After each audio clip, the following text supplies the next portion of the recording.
Okay, let's take a quick dive into the weighted average method. So for the weighted average method, we want to make sure that we're taking the average of the total inventory units and the total cost.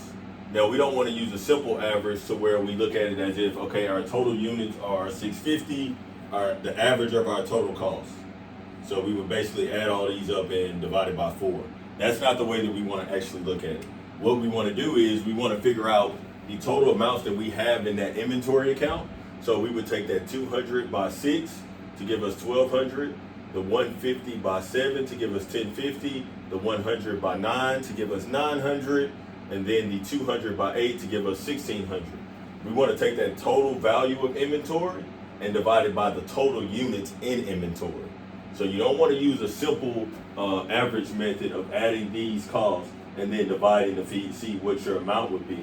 You want to take the total value of the inventory and divide it by the number per unit. So when I did the calculation, I came up with $7.30 per unit, or 31 cents per unit. Okay. So using the weighted average method, Bill wanted to purchase 500 units. So Bill has 500 units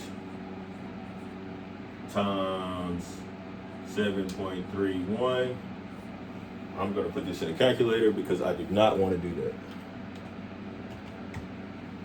So the total amount of goods for Bill would be 3,653 and 85 cents.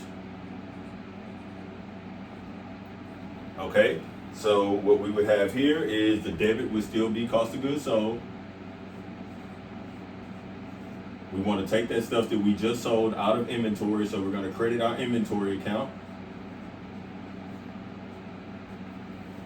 for 3,653.85.85.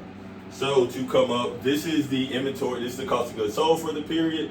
This is what we took out of inventory. To get the remaining balance of what's in inventory, we'll take what we had at the beginning. This is the total inventory available for sale. So I'll put available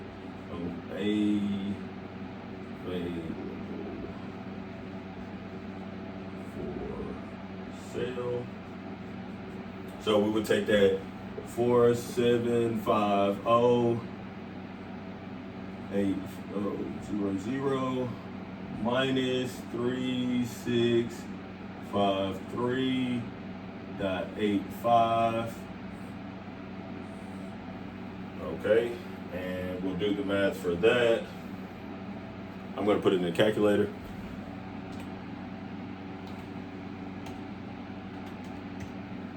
Okay, so our remaining inventory balance is $1,096.15.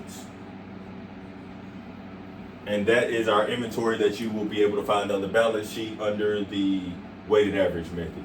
So just a quick recap, each 3 of these inventory items will leave you with a different cost of goods sold for the period and a different ending inventory for the period. So just be sure that you know how to calculate the total amount of inventory for the period, the amount that we sold, and then the remaining amount for each method under these inventory methods.